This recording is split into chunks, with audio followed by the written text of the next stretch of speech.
your walk, the courage in your stance, the vibration of I will survive resonating through your vocal cords. You stand tall. We write stories. I'm a playwright. She's a playwright. We're screenwriters. We create together, but we talk about the things that people don't like to talk about.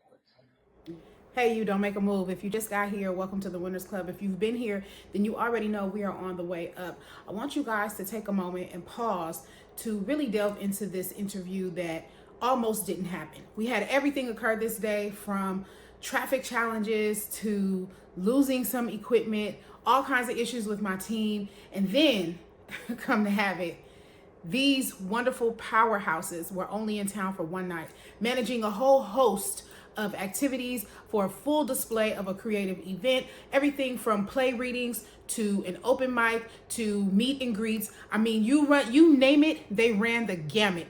And I only had a few minutes to sit down and talk with them. But see, here's the thing. Sometimes we get too focused on perfection instead of progress. And I knew that it was imperative to have this conversation for somebody who's been in my shoes, who wanted to give up, for someone who wasn't sure if their art mattered, if they can make a business off of doing what they love. I mean, if you're watching this, you're probably someone who wants to be an entrepreneur, you're a creative, you care about what's happening in the world, you have very strong opinions about the world that you want to see. And somewhere deep down inside, you, and even the people who are not here, believes that they have something to offer that can make the world a better place. So I knew this conversation had to happen because these two are trailblazers who are creating pathways. They are innovative, they are inspirational, and I thought that it would be imperative that you guys have the opportunity to meet them and get to know them and have some of the magic access that I got to get firsthand, live, up close, and in person. You're gonna see tidbits of the show, some entertainment. I want you guys to buckle your seat and enjoy this ride. This is what it looks like when you stay in your own lane, despite imperfections, despite obstacles, and despite the fact that maybe someone somewhere doesn't even want you to do it.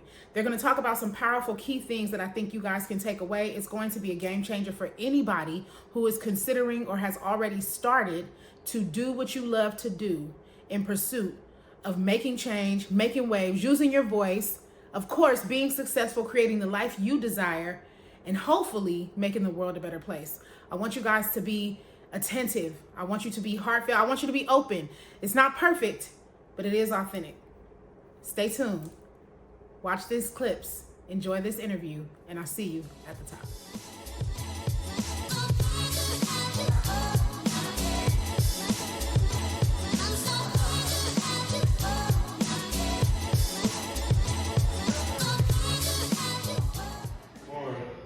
Shit. Then that means your status is low. Second adjective. To the furthest extreme of being. It's cold as shit. It is to the furthest extreme of being cold. Or, you ugly as shit.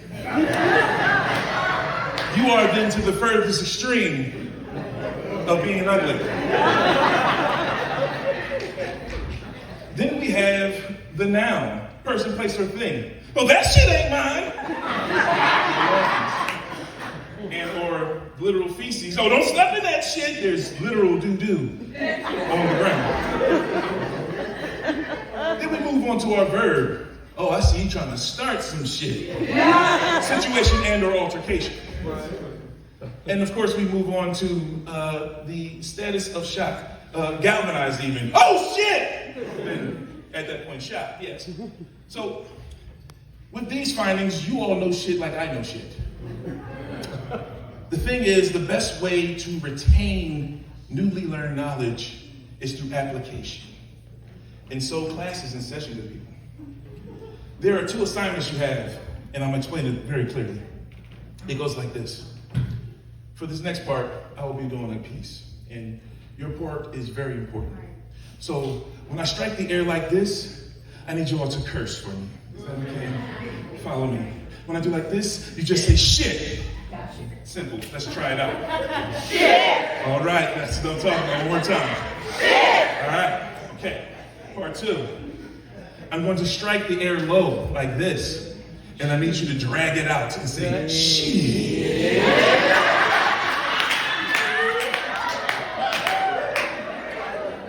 Let's practice. Shit.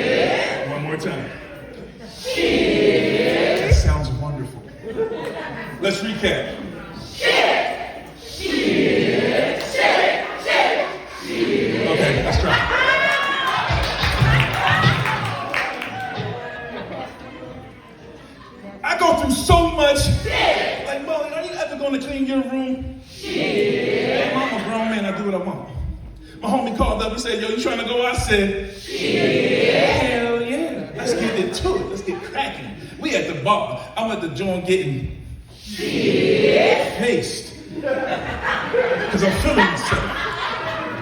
I turn over to my left, I see a joint, she bad as hell. I made my move. I'm stepping, I'm grooving, and I see her boyfriend, he mad as shit. So I went back to the bar. I said I can't go out like that. Took a couple more shots, blacked out, woke up next to somebody ugly as breath smelling like, couldn't do, or tried new. Y'all funny as, y'all the reason I wrote this. Thank you very much. Okay, Black woman magic. I feel it in the atmosphere. Ooh, wee, y'all. Thank you so much for taking this time to speak. Thank you guys for being here. It's always a brother who loving on some sisters.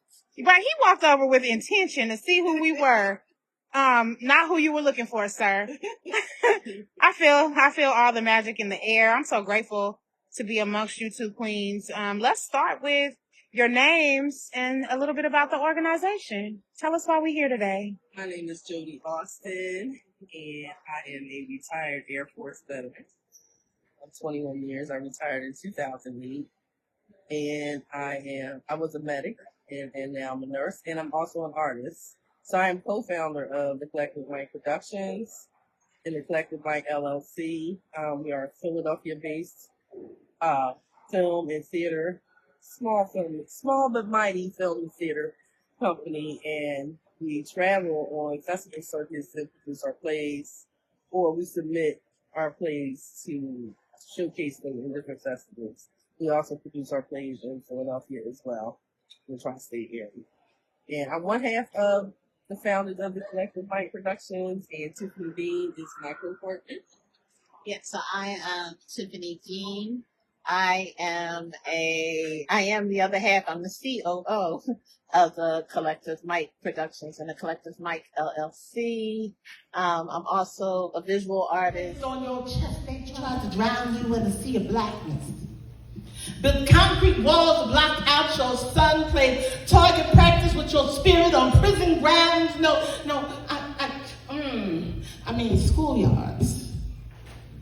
With no gyms and swings and slides, just barbed wire fences erected to cage in your mind, yet they failed. Anointed and blessed. The thorns they placed upon your head be the crowns of kings. They even tried to cuff you to crosses constructed of trees bearing strange fruits, but they could not break you. The nobility in your walk, the courage in your stance, the vibration of I will survive resonating through your vocal cords. You stand tall, qualango, with purpose. You jump, you matter. Okay, well, if I'm a descendant of kings, dear son,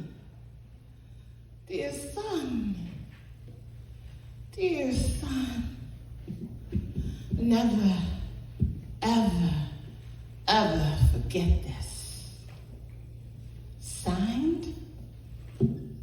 No, not signed. Love, the mother of kings.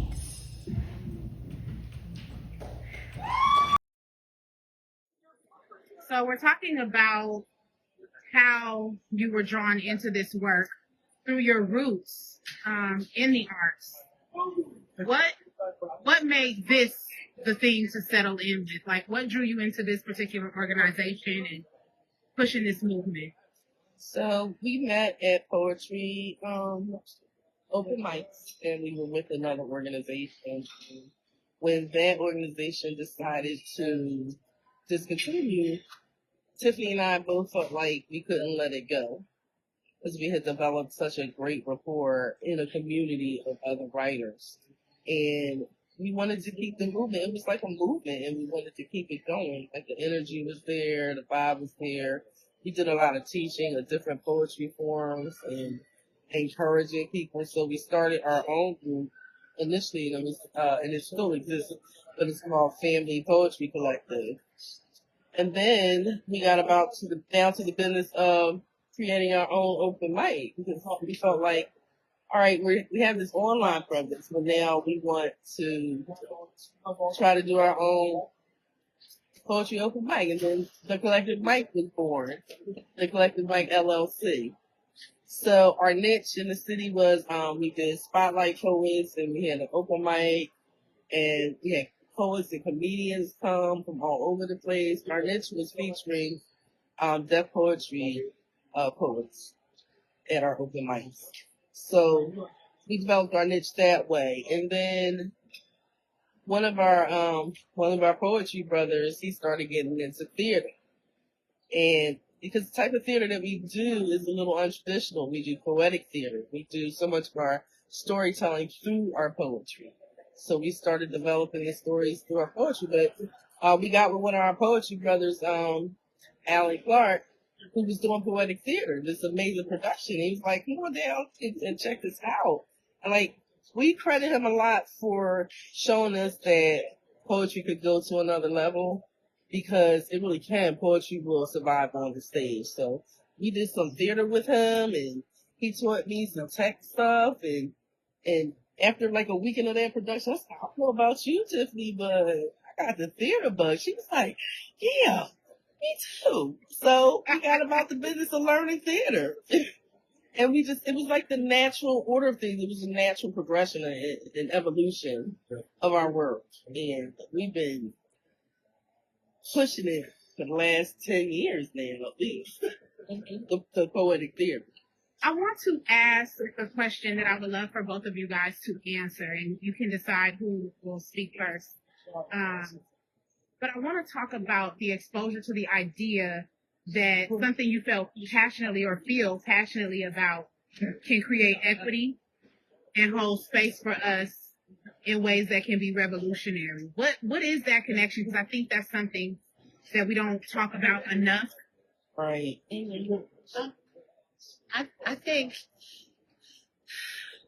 I find that specifically and I won't just say it's just for poets, especially since we're multidisciplinary artists in general.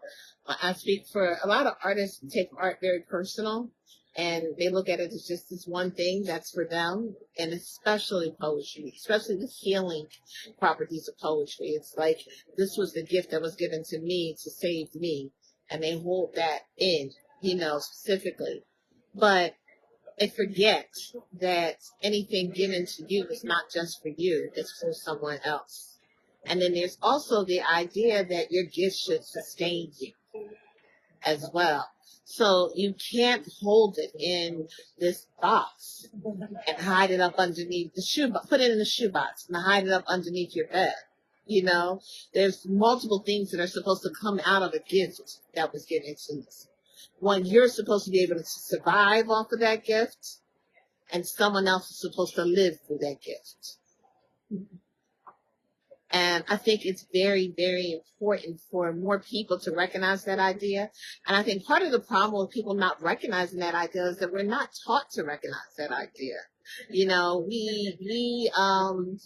grow up and we enter a hamster wheel. We start off in school in the hamster wheel.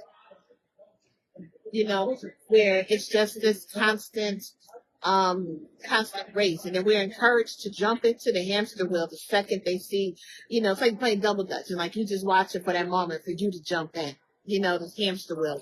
And it just keeps going and going and going and going, leading you to what other people think you should do. And further and further away from the whole concept of, let's figure out what you like. Let's figure out what you love. Let's figure out what you're good at. Let's let you know that those things that you like and you love and that you're good at can join into multiple other things that can be equitable for your life, because your gifts are supposed to sustain you. Life is not about work. Life is work is should be an extension of your life, is what it should be. You know, when you get up in the morning, you're supposed to get up and do that thing that feeds you so that you can keep doing it. You know, if you're not doing well in your job, it's probably because you're not supposed to be doing that job. It's because it doesn't sit in your heart. It doesn't have a place in your soul. It's not a part of you. That's why you're failing at it. You have to seek out those things that bring you joy and give you life. And then you can keep going without being burnt out every 5 seconds, you know, because it's an extension of living and not just working to survive. Ooh. Okay, Miss Jody. I see you wouldn't line about the power between the two of y'all. What are your thoughts, if you will, or if you want to pivot to marrying into that question, like the advice that you have for those of us who feel like how Miss Tiffany identified, like we're not finding equity. We do think it's something, you know, for a lot of us that healed us. But I'm sure you have some strong opinions about why we need to be taking it further and creating equity. I feel like we need to take it further to create equity because this is legacy building. We want to leave a legacy. We have been very purposeful about everything that we have done in order to form our organization, right down to our name, the collective. The collective is meant as a collective of artists. It's not just about me and Tiffany, it's for other artists too, and our actors and everybody that we work with. We bring it in together and work together as a collective so that it could continue to push that word you just said. So it can continue to push that sustainability. That's the word. That's we've been very purposeful about sustainability. Because we didn't want to just be, oh yeah, that was the collective. Yeah, they used to do mics back in the day. We want our work to be meaningful and have purpose. And part of that legacy building was building a business. Looking at what is that business model for a poetry company or a theater company. So a lot of things we had to learn on our own just by going out and fact checking and investigating and asking other architects in the business, in the industry, because we're not the first or the last people to do it. So we do have people that we can look to ask a lot of questions and find out like what was their perspective and how did they begin. So, you know, we started with our mission and our vision first, and to go into legacy building, we have a high commitment to youth in the arts as well, because children really are our future, and children need arts to thrive. The studies have shown that, you know, children are more successful when they have art in their lives, as well as anything else, any other discipline as well. So that's how we have moved forward, is legacy building.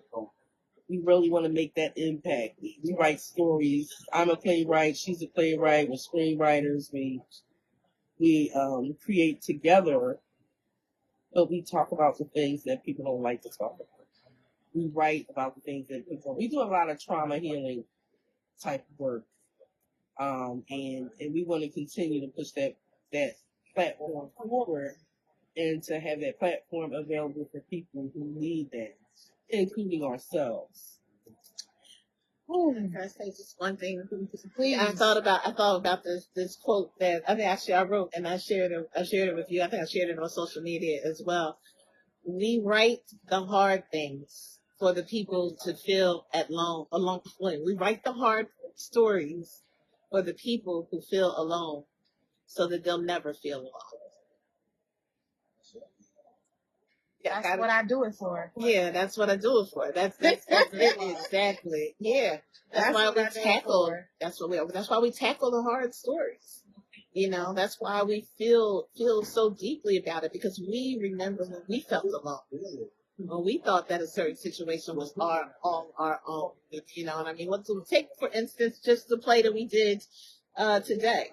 You know, Jody and I during the Bill Cosby trials. And everyone was saying that the women were lying because they took them so long to explain, to tell. And I'm a survivor of rape and molestation, and I didn't tell. You know, and then I'm upset about it. I'm angry, and Jody and I are talking about it, and we're hashing it out. And she's telling me, I'm a survivor of the same. I'm a survivor of rape, and I was told not to tell. You know, Told not to tell. yeah, and it just, those were the stories that I carried by myself. That's the story she carried by herself. But it means so much more when we can speak it and pull somebody else in who thought they were alone, like maybe I did or she did at one point in time. Because just in our conversations, we realized that we collectively were not alone. And if we felt that way, then there were others who felt that way as well. You know, or even thinking about Not Without Her Stories. There are our actors. So her play, Not Without Our Stories, is about what women go through in the military. Of PTSD, military sexual trauma, deployment, the separation of the family. Everything that our male counterparts experience as well. But nobody really asked us what we go through. So I set about the process of writing stories about women veterans. And remember, our actors had a hard time. Had a hard time when they did their research. Yeah, when our actors did their research to build this, we work with amazing actors. We just do. Like, Philly got a lot of talent. But anyway, shout out to Philly. We love y'all. Philly in the building.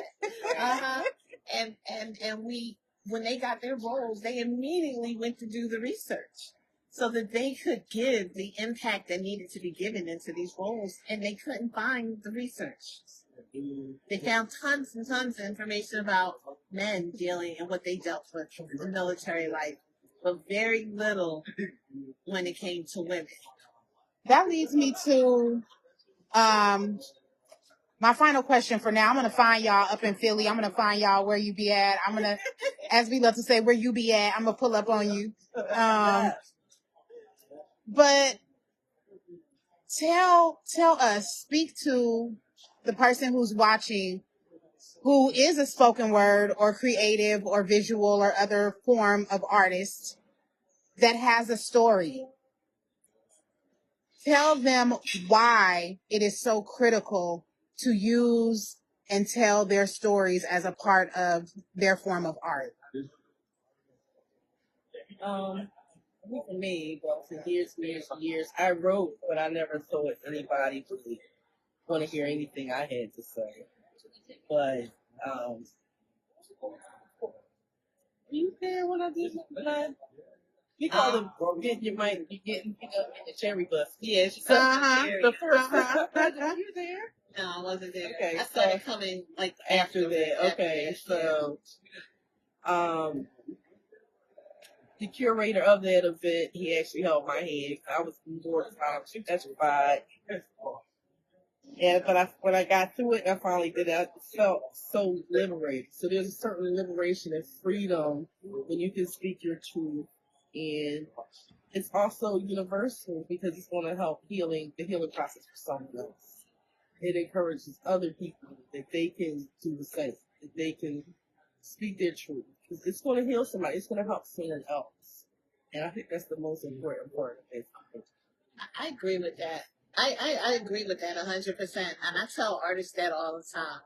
You know, when they say, oh, I'm a poet, but, I don't share. I just write it in my little book. And like I said, stick it in the shoebox and stick it up underneath the bed. And they talk about how, it's so therapeutic for me and it makes me feel so good. And I just write my little stories, but I could never share. And one thing I'm always reminding them is that your story is not just for you. To think that you went something traumatic and you wrote about it and you got free from that traumatic thing. Wouldn't it be much better if multiple people got through something? Then what you went through wasn't for vain. It wasn't in vain. If you were able to share your story and bring someone else through. And it doesn't have to be 10 people, 100 people, 1,000 people.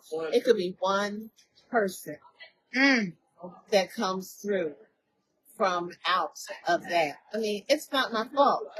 As I said, it's about stories about molestation and rape.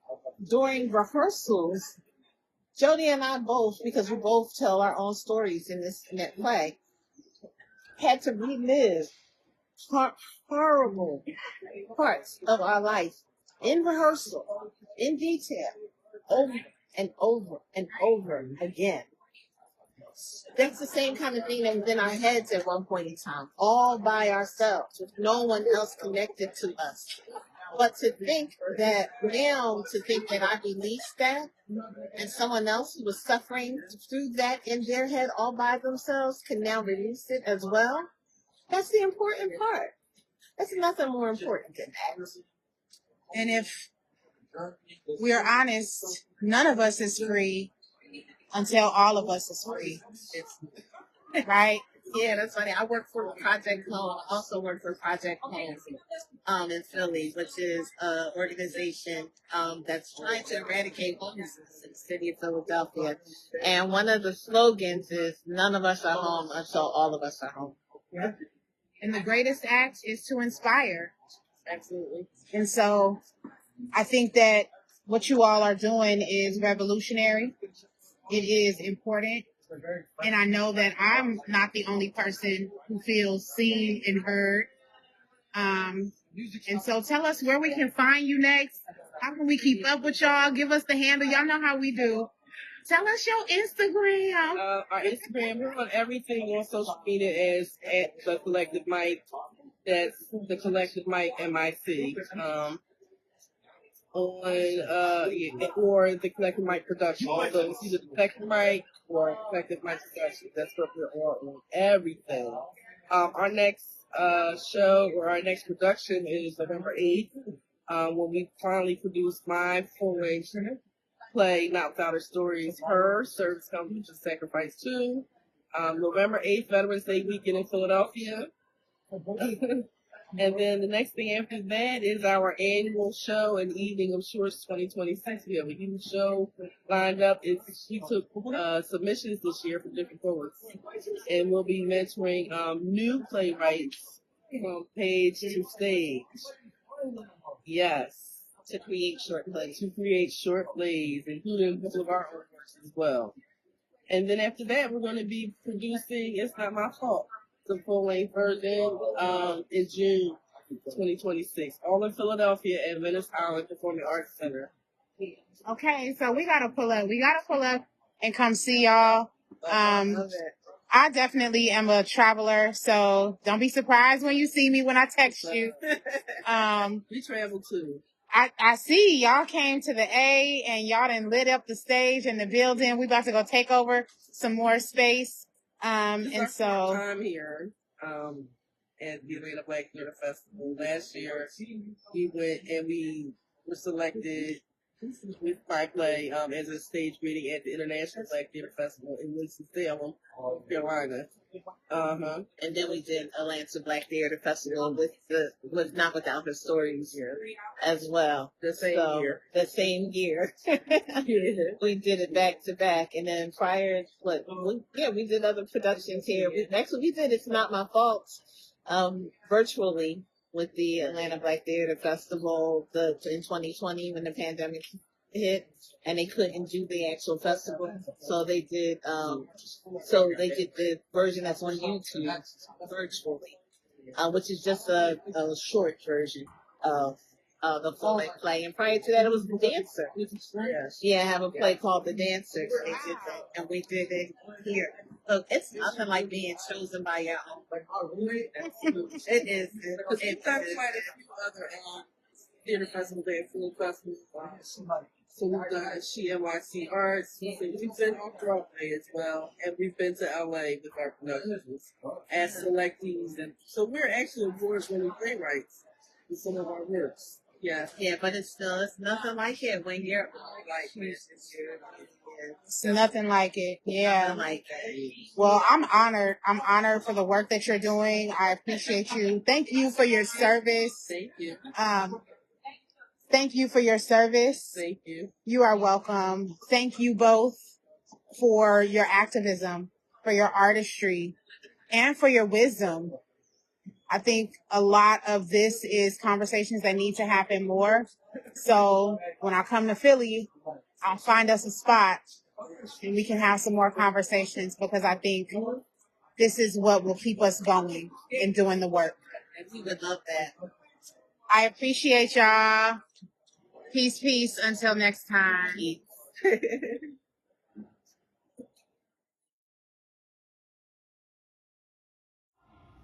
And it wasn't no man walked off with all of my stuff. No, it wasn't no spirit. And it wasn't no man walked off with all of my stuff. No, it wasn't no spirit. It was a man whose ego walked around like Ronan Shadow, and I didn't know I'd give it up so quick. Yo.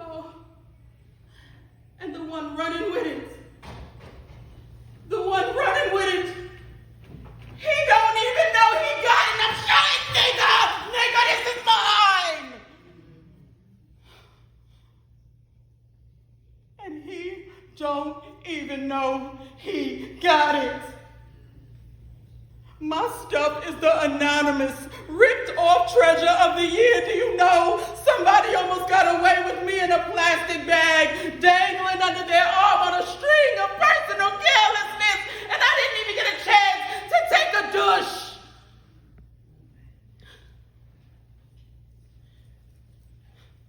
Somebody walked off with all of my stuff, y'all. But if it's really my stuff, I'm the only one can handle it. Oh, we can sing the step, see. Oh, here this is really gonna be. So all you gotta do is say yes. All you gotta do is say yes. Don't deny. Come on now.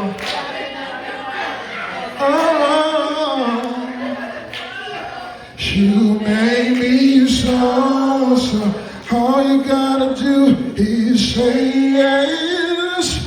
Don't deny what you feel, let me undress you, baby. Open up your mind, and I'm about to let you know you made me so,